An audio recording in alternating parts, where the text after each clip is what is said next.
The quarterfinals of the Women's Olympic Soccer Tournament were held Friday, and although I'm a couple of days late, I wanted to make a couple of videos recapping the games, discussing what happened, and ultimately looking forward to the semifinals. So in this video, I'm going to discuss the U.S. woman versus Sweden, and then in the next one, I'll discuss the other three games. So the U.S.-Sweden game was an incredible game. It was 1-1 after 90 minutes, 1-1 after extra time, and then it went to penalties where Sweden won on penalties to advance to the semifinals. I thought overall it was a great, just very, very exciting game to watch. I thought both teams put in a good performance. I give a ton of credit to Sweden this one. They just had a great game plan. They executed it. And just overall, I give so much credit to Sweden because that was not an easy win for them. In terms of how the game went, the first half, I would say, was somewhat, back and forth, even good possession. Both teams had some chances, but no goals. In the second half, Sweden got their goal in about the 60th minute off of a sort of a counterattack.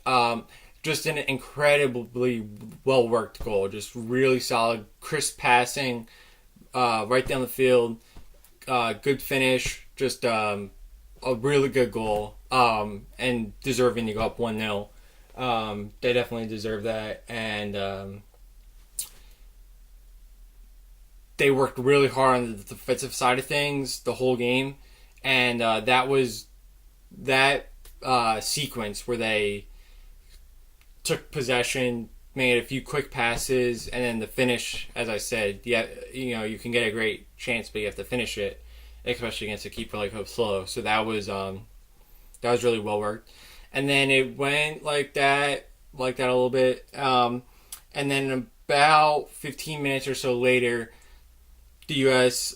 Equalized to make it 1-1 off of a goal by Alex Morgan. A good goal. And at that point, you kind of think like, oh, wow, Sweden had this. They just had to defend for like 10 or so more minutes with the lead. The U.S. fights back. It's a typical U.S. women's national team. They, even when it looks like they're going to lose, they always find a way to win, at least the last couple of years. But even going, well back,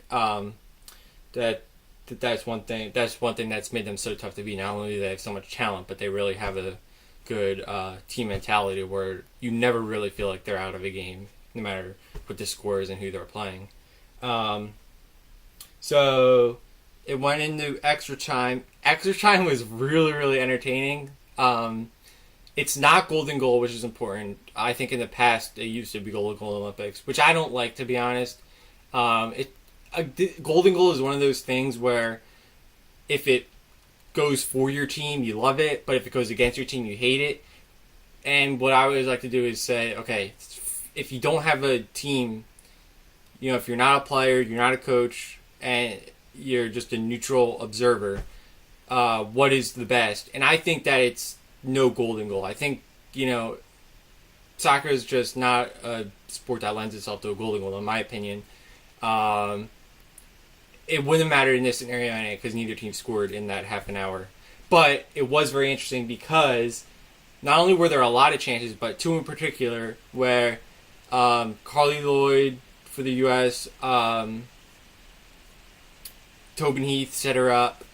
Or I think it was Tobin Heath, I forget. But somebody set her up on a really good ball in. Carly Lloyd got in position, headed it in past the keeper for what looked like a goal, but it was ruled off. I think it was ruled off for offside, but I have not actually seen confirmation on that. I've looked. It probably, to be honest, it probably wasn't offside, but it also could have been a foul. Although whether it was a foul, maybe you could say it was 50-50. But either way, it was somewhat questionable. But in any event, it was ruled out, no goal. And it's definitely worth a discussion on what exactly the call was and whether it was the right call, either way. But again, the defender did fall. Whether Lloyd pushed her, I don't want to debate that right now. I just want to focus on the game and not the calls. But that's worth discussing. But then, barely a minute later, it felt like I should look for the minutes. But on the other end, Sweden had a chance. A really, really, once again, well worked, smart play by Sweden, and Lotta Schelin, their star player, scored. And she was also called offside, but even more than the Lloyd one, Schelin was definitely not offside. She was onside, and there was called offside, but in this case, there was really no potential for a foul, and she 100% was not offside. It was a wrong call. So, 2 huge moments in extra time. So, ultimately, goes to 120 minutes, end of extra time, go in the penalties. The penalties, the U.S. shot first and missed. Alex Morgan, her shot was saved. Sweden then made 2, and then Sweden missed their third. So, and then the U.S. made the 3 after Morgan, so it was tied. But then Kristen Press shot 5th and missed for the U.S. So then, because Sweden was shooting second, it's sort of like a baseball game, if you think of that, where Sweden has the last at bat. If that's a way to think of it, I guess. So, in other words, if they scored, they won. Their score went up, made the shot. Sweden wins and advances. And again, well deserved. I want to emphasize that. I talked about before this tournament how I thought Sweden was a good side, and they disappointed a little bit at the World Cup last year. I think it's fair to say they made amends for that. They looked a little shaky at some points in the group stage, but the ultimate goal is to get out of the group stage, and once you're in the knockout stage, you give them one good performance and you move on. And in this tournament, you only have to win 3 games to win the championship in the knockout stage. So, in most knockout stage international tournaments, you probably have to win 4 games because it will start at the round of 16. A couple more things I wanted to mention. There was a lot of talk about Hope Solo's post-game comments where I believe the word she used, she called Sweden cowards. I don't really want to discuss this, because I like talking about what goes on in the field, but also because so many other people are talking about this, that if you want to have a discussion about this, there's plenty of other places. But the only thing I would say is that it definitely is not an ideal thing to say. Having said that, I can understand, both from a player or a fan or whatever, after a game where you really, really wanted to win, you're disappointed, and maybe in your anger or sadness, whatever, you say something that either you don't really mean or just you didn't really think on it, it just kind of slipped out. So I'm not going to criticize her too much for that. I really don't want to discuss that because it was such an incredible game on the field. The other thing I would say about Hope Solo, though, and this is actually something that bothered me more than the comments, was before Sweden's 5th penalty kick, the one that ultimately won it, Hope Solo stalled a little bit, and she changed her gloves, and it was just really bizarre. And I'll just say, from a neutral standpoint, that I did not like that at all, because to be honest, I've never seen that. If someone remembers something or can look it up, where, keepers stall for penalty kicks, but that's one thing. But it's a totally another thing to walk off and change gloves. That was really bizarre. If she had a legitimate glove problem, then okay, that's legitimate. But the reason I doubt that is she played 120 minutes without any problems. Then there were 4 penalty kicks before that one. No problems, and then all of a sudden she needed to change it. And if she needed to change it so bad, why didn't she change it when the U.S. was kicking? It just seemed really bizarre, and I don't think, if it was sort of like a gamesmanship tactic, which I think we can agree it was, although, I'll actually give her the benefit of the doubt. Maybe she did have a problem with the gloves, but you really shouldn't do that. Yes, every team employs tactics that aren't necessarily in the rule book to win, whether it's stalling or, whatever, taking a foul that's obviously not against the rules. But, so again, this isn't something I necessarily want to criticize it for, because they're all trying to win the game, and as long as it's not explicitly forbidden in the rules. Technically you can do it, but I just thought that wasn't ideal.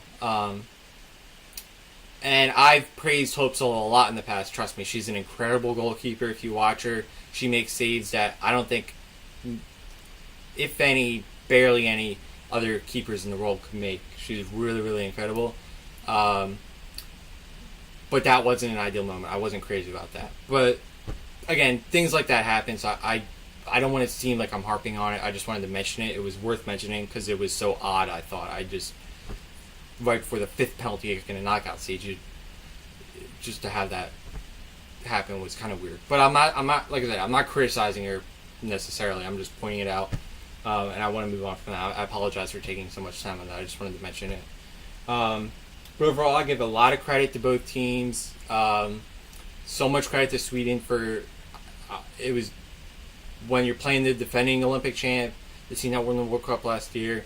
Of course, it's intimidating. So it was not easy for Sweden to go out and play like that. And they won, well deserved, and they're moving on to the semifinals to play Brazil, which I'll talk about in the next video. Shifting towards the U.S. women's national team perspective, first of all, obviously it is a tough loss for them because I think that they really expected to win not only this game but probably the gold medal. But this is sports and it is soccer, so it's just you're not going to win every game at this level, or really any level, but certainly not at this level. And in terms of individual performances, I would say I didn't think, maybe think, oh, they lost, so someone or the whole team had to play bad. I really didn't think that they, either as a team or as individuals, didn't perform that well. I thought maybe they wouldn't have had an outstanding performance, but I thought Alex Morgan played well, was dangerous on the attack, had her goal. Carly Lloyd maybe wasn't at her best, but she played well, was good on possession with the ball. I thought Ali Long, again, was good in her job of that holding midfield role.